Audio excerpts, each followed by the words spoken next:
Nah, kebanyakan orang tidak siap untuk masuk dalam proses kehidupan. Orang itu tidak hanya masuk dalam proses, tetapi sebenarnya dia harus masuk dalam proses dan dia berlatih di dalamnya. Karena ketika orang itu dilatih, ternyata bukan fisik saja dilatih, tetapi juga mental dan keberaniannya menghadapi proses itu. Tetapi ya sebenarnya ketika orang itu sudah terbiasa dan terlatih, maka dia sanggup melewatinya. Nah, ini saya katakan sebagai sebuah proses. Pertanyaannya, pada awal-awal dia diproses, apakah Yusuf memahami? Ya pasti nggak memahami. Faktanya kamu merancangkan yang jahat kepada saya, mungkin kamu merancangkan biar saya mati. Iya benar. Tetapi Tuhan memelihara saya. Bahkan Tuhan memiliki rencana yang indah di tengah-tengah kehidupan saya. Tujuannya apa? Karena Tuhan mau memelihara keluarga ini, bangsa ini. Padahal kalau kita memahami proses, kita tahu segala sesuatu yang terjadi di tengah-tengah hidup kita selalu ada campur tangan Tuhan. Amin. Amin.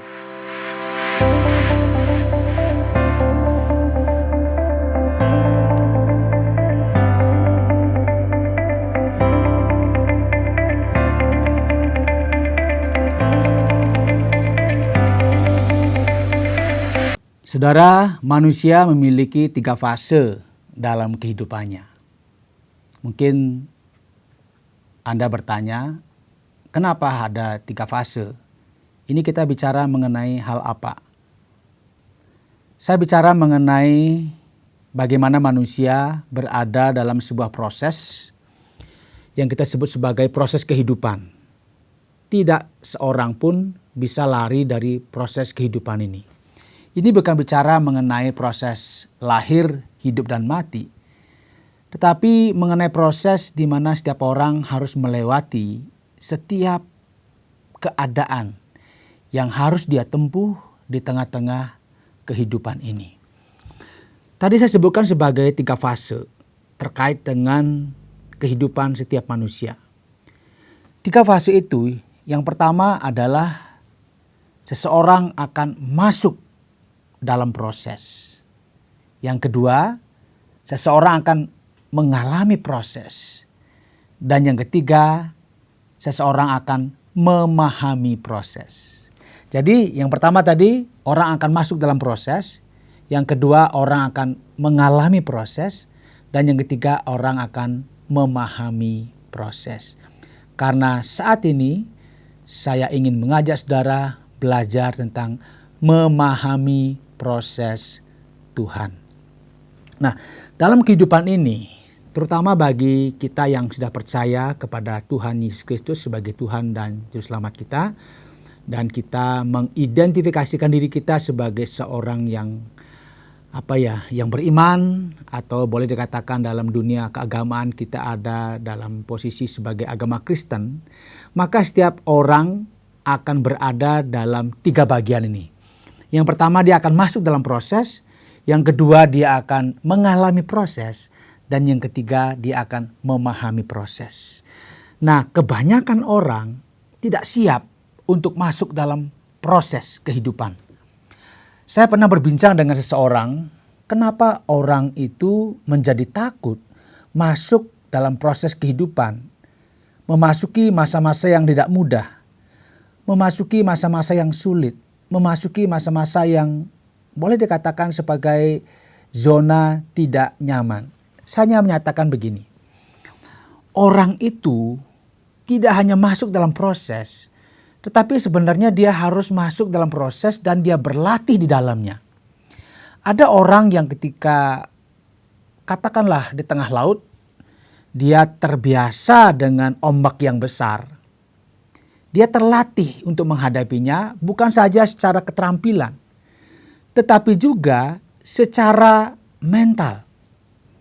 Karena ketika orang itu dilatih, ternyata bukan fisik saja dilatih, tetapi juga mental dan keberaniannya menghadapi proses itu. Dan ketika orang itu sampai kepada tahap dia pada akhirnya mahir, ahli, menyelesaikan setiap masalah yang menerpa kehidupannya, maka orang itu sudah dikatakan dia terlatih dan dia tidak menjadi takut. Nah, ketika orang masuk dalam sebuah proses pasti takut. Ya, tidak ada seorang pun di dunia ini ketika masuk dalam sebuah proses ya, entahkah itu dia melalui penderitaan, sakit penyakit, kesulitan, kesukaran, dia langsung bilang, haleluya, saya hari ini akan menderita. Nggak ada yang demikian. Orang itu pasti akan merasa takut.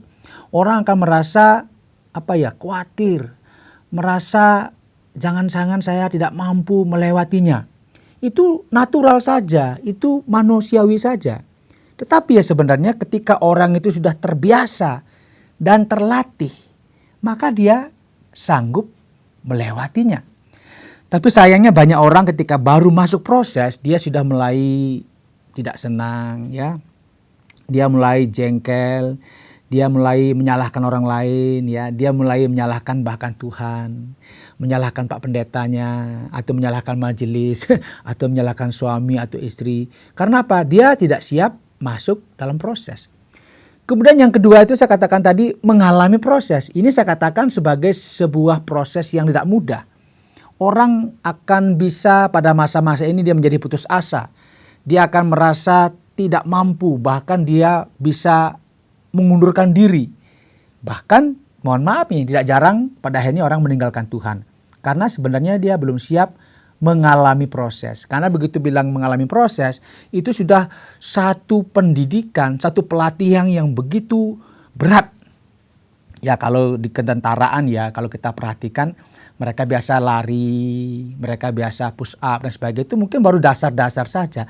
Tetapi ketika mereka sudah dilepas di hutan, ya, mereka harus turun jurang, mereka harus naik bukit, mereka harus naik pohon, menghadapi ular, binatang buas. Nah itu proses yang sesungguhnya. Sehingga dia akan dididik, ditempa menjadi orang yang tangguh. Tetapi seberapa orang paham ketika dia mengalami proses yang begitu berat, yang seakan-akan dia bilang dunia ini nggak adil. Nah, pada kesempatan ini saya ingin melihat kita belajar memahami proses Tuhan dari Yusuf. Masih ingat Yusuf? Masih. Ada yang tahu kira-kira ibu bapak yang menyimak program ini? Ada yang tahu siapa ibu dari Yusuf? Ah, benar, Rahel. Ya, Rahel ini sebenarnya istri dari Yakub. Yang bisa saya katakan sebagai istri yang sangat dicintai. Kita tahu Yakub itu kan bekerja di rumah Laban begitu ya. Dia suka sama Rahel. Tetapi karena adat pada masa itu harus yang menikah yang lebih tua dulu yang bernama Lia. Sehingga dia ya sudah begitu 7 hari dia sudah menikah dengan Lia, baru dikasih Rahel. Nah Rahel ini saya boleh katakan sebagai mungkin apakah cinta pertamanya Yakub atau pokoknya dia senang dengan Rahel begitu ya. Tapi dalam perjalanan waktu rupanya Lea sudah memiliki banyak keturunan tapi Rahel belum. Tetapi Tuhan memberkati Rahel sehingga dia memiliki keturunan yang bernama Yusuf dan Benyamin. Ya, jadi dia ada 2. Jadi Yusuf dan Benyamin. Jadi ini satu hal yang luar biasa sehingga dikatakan Yusuf ini kalau kita membaca Alkitab di dalam Kejadian pasal 37 ini Yusuf ini dikatakan sebagai anak kesayangan. Bahkan kalau buat baju itu berbeda dengan saudara yang lainnya. Akibatnya apa saudara? Akibatnya Yusuf ini nggak disukai. Dia dikatakan biasa pergi ke padang atau ke tanah pengembalaan begitu untuk mengembalakan kambing domba. Nah di sana rupanya si Yusuf ini suka dibully gitu ya. Padahal Alkitab mencatat saat ini sudah usianya berapa? 17 tahun ya. Sudah dewasa. Saya tidak bisa bayangkan ini yang dicatat 17 tahun. Sebelumnya sudah banyak dibully. Bahkan dikatakan dia nggak diajak ngomong begitu ya. Bagaimana saudara? Jika saudara di rumah begitu punya saudara nggak diajak ngomong. Apakah saudara akan merasa tenang? Merasa wah happy. Setiap hari bilang puji Tuhan, haleluya? Pasti tidak. Ini saya katakan Yusuf masuk dalam sebuah proses. Proses yang nggak mudah. Dia dibully, nggak disukai. Kemudian dia juga pada akhirnya menjadi orang yang tidak merasa nyaman juga mungkin berada di rumah.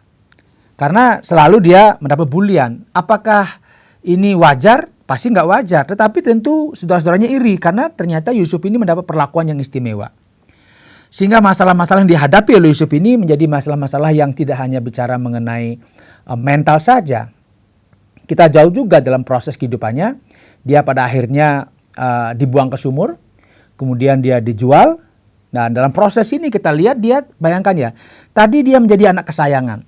Lama-kelamaan dia menjadi orang yang tersingkirkan di tengah-tengah keluarga, bahkan dari tengah-tengah orang-orang yang menyayangi dia, yaitu orang tuanya tentunya. Dan kita melihat di sini bagaimana Yusuf pada akhirnya dia dibully pertama, kemudian tidak diajak ngomong, kemudian dibuang ke sumur, kemudian dijual, dan akhirnya dia menjadi, katakanlah, budak begitu ya, di rumah Potifar. Dan di sana dia juga difitnah. Setelah difitnah, tambah dalam lagi. Dia dimasuk ke penjara. Nah, ini saya katakan mari belajar proses Tuhan dari Yusuf. Nah, ketika Yusuf awal-awal menghadapi itu nggak mudah. Bahkan ketika dia harus terpisah dari orang tuanya, tambah nggak mudah lagi. Dia mungkin, memang nggak dicatat ya, dia menangis, dia sedih, dia mungkin bertanya kenapa saya harus begini. Tetapi kita melihat dalam proses ini dia semakin mengalami sesuatu yang buruk dalam kehidupannya, saya boleh katakan demikian. Tetapi saya lihat Yusuf selalu melakukan apa yang baik. Bahkan di tengah rumah Potifar, dia selalu melakukan apa yang baik. Ketika di penjara pun dia tetap melakukan apa yang baik. Dan pada akhirnya kita melihat bahwa Yusuf menjadi orang yang hebat di Mesir.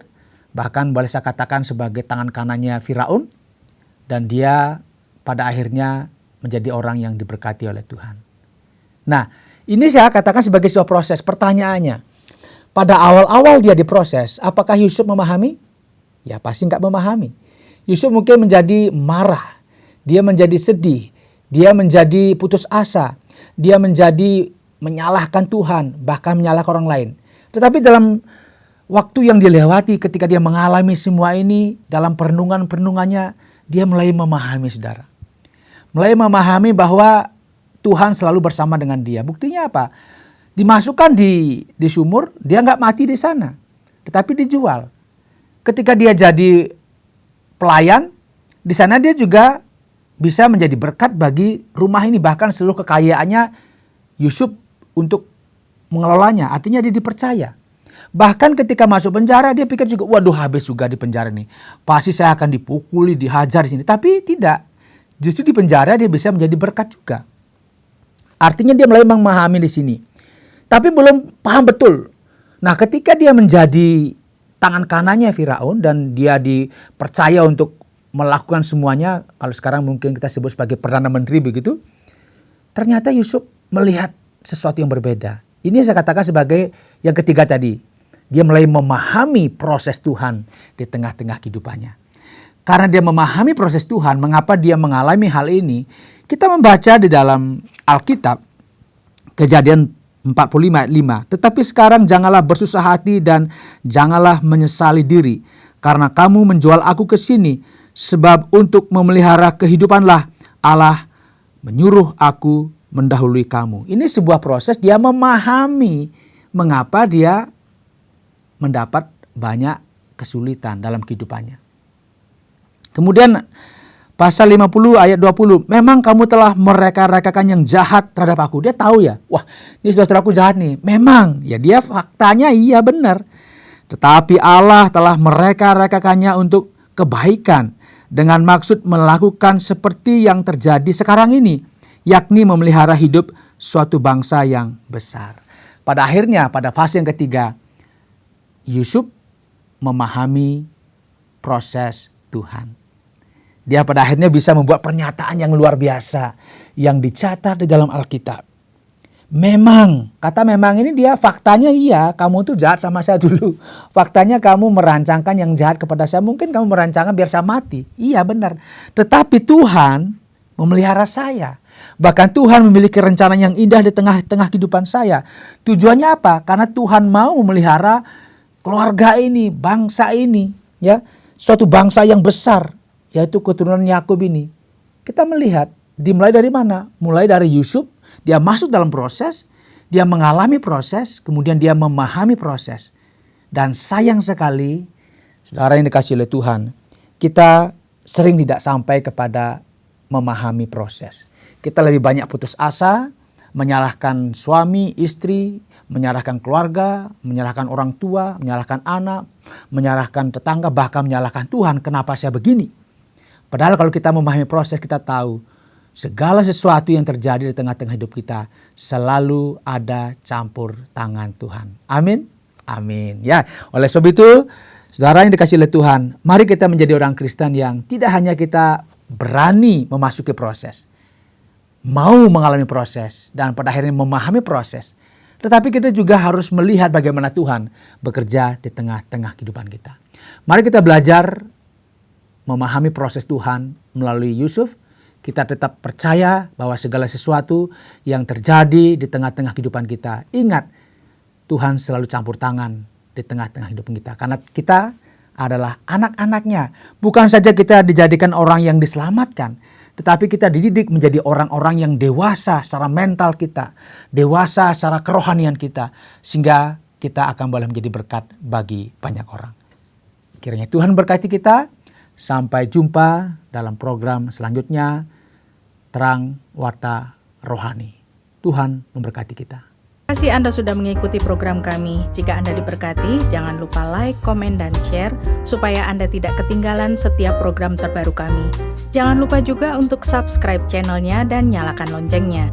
Jika Anda ingin mendukung pelayanan kami, bisa melalui rekening kami berikut ini atau menghubungi kami di sini.